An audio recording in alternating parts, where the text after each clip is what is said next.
Welcome to भूला series. आज हम ना एक बहुत ही इंपॉर्टेंट टॉपिक को समराइज करने वाले हैं which is nothing but international financial service centre which is nothing but IFSC. पूरे सीए फाइनल के डीटी में ना न जाने कितनी बार ये टर्म आती है, कितनी बार इसमें नई टैक्स रेट्स आ जाती है, कितनी बार मल्टीपल टीडीएस रिजीम्स आ जाती है, कई बार इसमें एटीएलए मिलता है। सारी चीजों को ना हम यहाँ पे आज समराइज कर लेंगे, जो भी मॉड्यूल में है ना सब यहाँ समराइज हो जाएगा। अगर चैनल पे नए आए हो तो वीडियो को लाइक कर दो, चैनल पे सब्सक्राइब कर दो, क्योंकि मैं सीरीज बहुत बड़े तरीके से आपके लिए लेके आ रहा हूँ, बहुत मेहनत लग रही है। ओके सर, सबसे पहले शुरुआत करते हैं समझने के लिए कि आईएफएससी की तीन चीजें अपने को समझनी है। सबसे पहला ना, आईएफएससी के अंदर जो लोकेटेड यूनिट है उस पे क्या टैक्सेशन रहता। दूसरा, आईएफएससी की यूनिट से होने वाली किसी थर्ड पार्टी इनकम के हाथ में क्या टैक्सेशन लगता। और तीसरा, आईएफएससी में जो रिकॉग्नाइज्ड स्टॉक एक्सचेंज है उसमें क्या क्या बेनिफिट्स मिलते हैं, ये सारे बेनिफिट्स अपने को समझने हैं। ओके सर, सबसे पहले तो टैक्स रेट्स। सर, एक आईएफएससी में ऑपरेट करने वाली टैक्स रेट्स ना बिल्कुल एक नॉर्मल रेसिडेंट पर्सन के टैक्स रेट के बराबर चलता है। अगर इंडिविजुअल है तो वही स्लैब रेट टैक्स भरेगा, अगर यही एचयूएफ है तो स्लैब रेट वही लगेगा, अगर कोई कोऑपरेटिव ऑपरेट कर रही है तो टैक्स रेट वही लगेगा, कोई कंपनी ऑपरेट कर रहा है उसी रेट से टैक्स लगने वाला है। सर, क्या कोई भी ऐसे ऑपरेट कर सकता है? राइट आंसर इज सर, सिर्फ और सिर्फ जो एसएससी सर फाइनेंशियल सर्विसेज से रिलेटेड काम कर रहा है, वो permissible financial services. It can be banking, it can be insurance, it can be fund management, और it can be capital market related thing, यानी अल्टरनेट इन्वेस्टमेंट फंड्स। ये सब लोग जो काम कर रहे हैं ना, तो सिर्फ यही लोग आईएफएससी में ऑपरेट कर सकते हैं, कोई भी अपनी मर्जी से आईएफएससी में ऑपरेट नहीं कर सकता। आप सोचो मैन्युफैक्चरिंग यूनिट डाल दो, नहीं डाल सकते। सर, आईएफएससी कहाँ कहाँ कैसे कैसे लोकेटेड है? इंडिया में बोला गया था आईएफएससी मल्टीपल जगह पे आएगा, लेकिन अभी सिर्फ गुजरात की गिफ्ट सिटी में है, अहमदाबाद में गिफ्ट सिटी बना रखी है, एक लोकलाइज एरिया है जहां पे आईएफएससी डिक्लेयर किया गया उसको। ठीक है सर, इसमें करना क्या है आपने को? सर, कभी भी अगर कोई भी एसएससी अगर आईएफएससी में ऑप्ट कर रहा है, आईएफएससी में लोकेटेड है, उसको क्या टैक्स रेट देनी पड़ती है? प्रोविजन कहता है सर, अगर वो रेगुलर रेजीम में फॉल कर रहा है ना, तो उसकी जो भी टैक्स निकलेगा ना, टैक्स निकलेगा सर, उस पे 80 LA का डिडक्शन मिल जाएगा।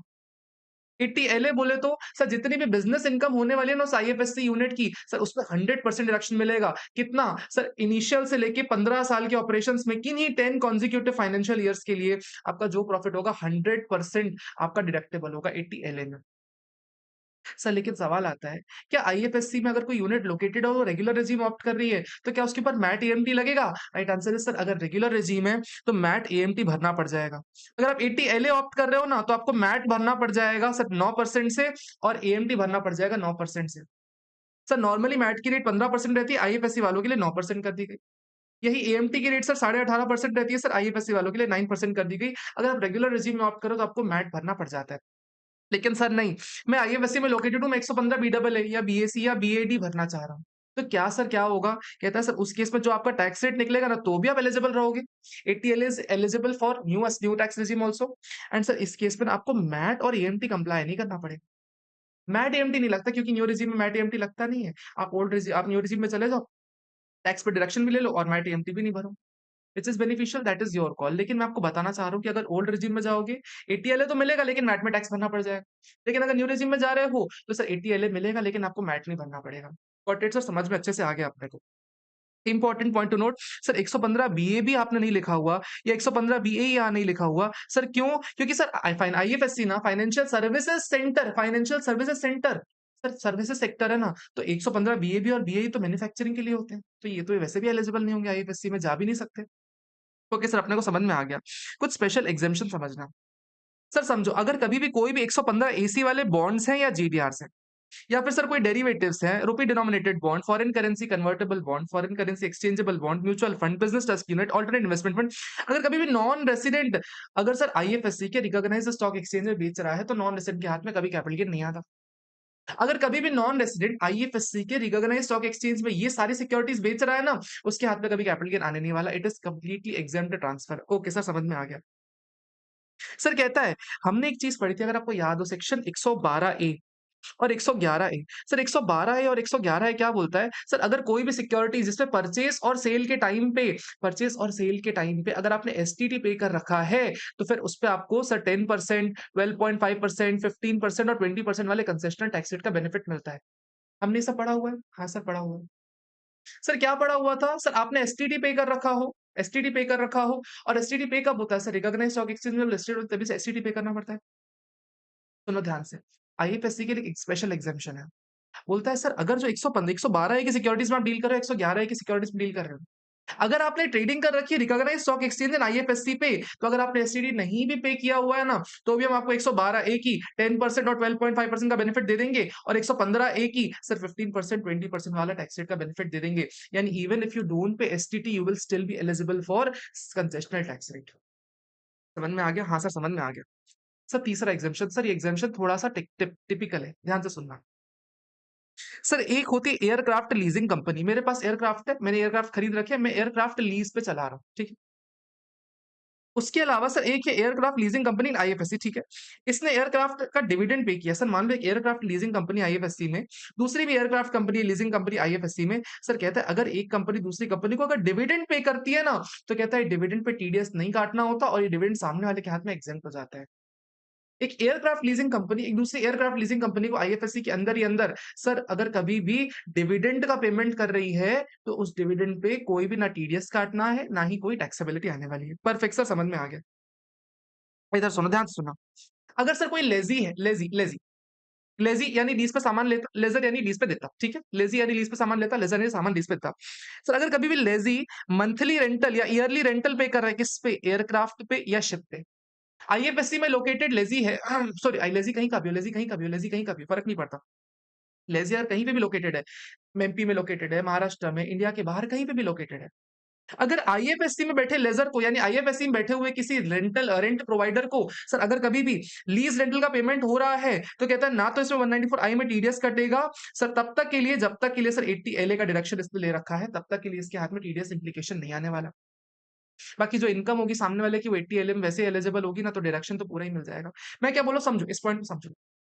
एक पर्सन है, मैं आईएफएससी में बैठा हूँ राहुल।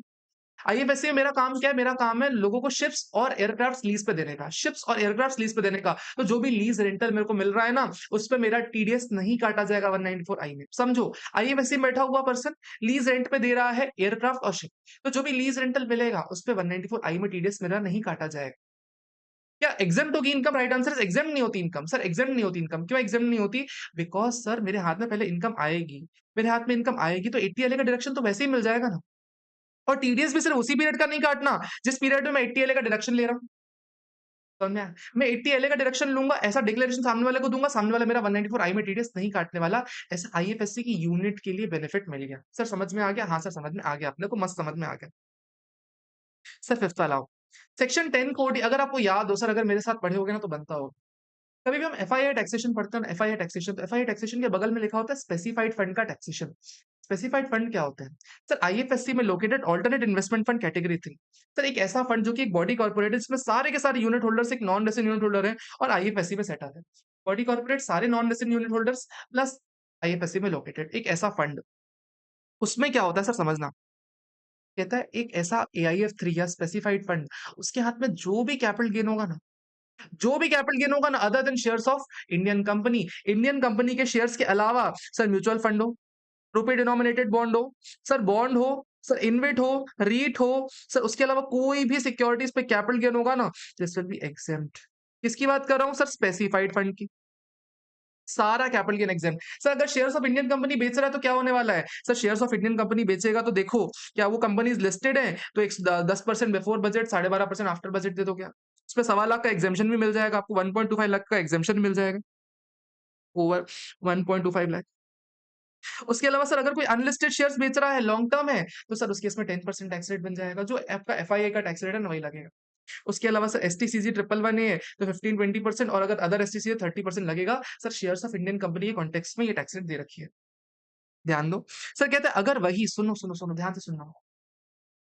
सर कहता है वो जो फंड है ना, उस फंड को कोई भी अगर इनकम हो रही है, उस फंड को, उस एआईएफ 3 को, उस स्पेसिफाइड फंड को कोई भी इनकम हो रही है, ऐसी सिक्योरिटीज जो इंडिया के बाहर लिस्टेड है, फॉर एग्जांपल यूएस की गवर्नमेंट सिक्योरिटीज, या फिर सर आयरलैंड की सिक्योरिटीज या यूके बॉन्ड से अगर उसको इनकम हो रही है, तो इट विल बी एग्जेम्प्ट। लेकिन अगर उसको इंटरेस्ट डिविडेंड मिल रहा है इंडिया की किसी सिक्योरिटी से, फॉर एग्जाम्पल रिलायंस के बॉन्ड से इंटरेस्ट मिल रहा है, तो कितना 10% से टैक्सेबिलिटी आ जाती है। क्या बात समझ में आती है? हाँ सर, समझ में आती है।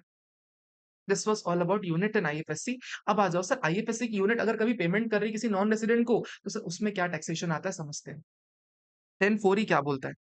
सर एक ऑफशोर बैंकिंग यूनिट है आईएफएससी में। ऑफशोर बैंकिंग यूनिट मतलब सर अगर कोई बैंक अगर आईएफएससी में लेके चला जाता है, या कोई फॉरेन बैंक अगर इंडिया में आईएफएससी में खोला है, उसको ऑफशोर बैंकिंग यूनिट बोलते हैं। अगर सर वो ऑफशोर बैंकिंग यूनिट सर किसको ऑफशोर बैंकिंग यूनिट से किसको इनकम हो रही है? एक नॉन रेसिडेंट को। कौन सी इनकम हो रही है? सर फ्यूचर एंड ऑप्शन की इनकम हो रही है। Non deliverable forward contract sir, non deliverable forward contract sir, जिसमें डायरेक्टली सेटलमेंट हुआ, क्या फिजिकल सेटलमेंट नहीं हुआ, नेट सेटलमेंट करके आप किसी फॉरवर्ड कॉन्ट्रैक्ट में इनकम कमा रहे हो, तो ये सर ये नॉन रेसिडेंट के हाथ में एग्जेम्प्ट हो जाती है। इस तरह जानने की जरूरत ही नहीं। 10(4)(f) क्या बोलता है समझना। अगर कोई आईएफएससी में यूनिट लोकेटेड है, इससे इनकम हो रही किसकी? सर इंटरेस्ट या रॉयल्टी की इनकम हो रही किसको? सर एक नॉन रेसिडेंट को। किस चीज की इनकम हो रही है? सर शिप और एयरक्राफ्ट को लीज करने से कोई इनकम हो रही है, तो this will be exempt in the hands of non resident. Non resident के हाथ में एग्जाम करवा दी, क्योंकि आईएफएससी से इनकम हो रही है, it is as good as India के बाहर से इनकम हो रही है, तो इसको मान लिया जाएगा एग्जाम है। सर इसको एक बार रिविजिट करना पड़ेगा, मस्त मजा आ जाएगा, लेकिन एक बार रिविजिट कर लोगे मजा आ जाएगा इस पे। जहां दुनिया को नहीं पता ना आईएफएससी का बारे में डिटेल्स, आपको सारी डिटेल मिल रही है, पूरी मॉड्यूल से एक एक पैराग्राफ को ढूंढ ढूंढ के मैंने निकाली है इन्फॉर्मेशन। सर 10(4)(h) क्या बोलता है समझना। अगर कोई non offshore banking unit IFSC में, इससे कोई भी अगर इंटरेस्ट अर्न हो रहा है ना नॉन रेसिडेंट को, तो इंटरेस्ट नॉन रेसिडेंट के हाथ में एग्जाम हो जाता है। ठीक है सर। 2-3 छोटी-छोटी कुल्लू-पुल्लू बातें, लेकिन ध्यान से समझने वाली बातें, क्या बात चल रही।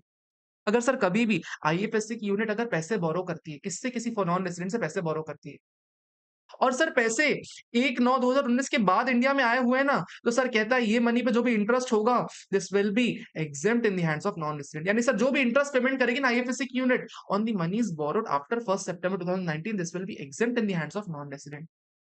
ठीक है, समझना।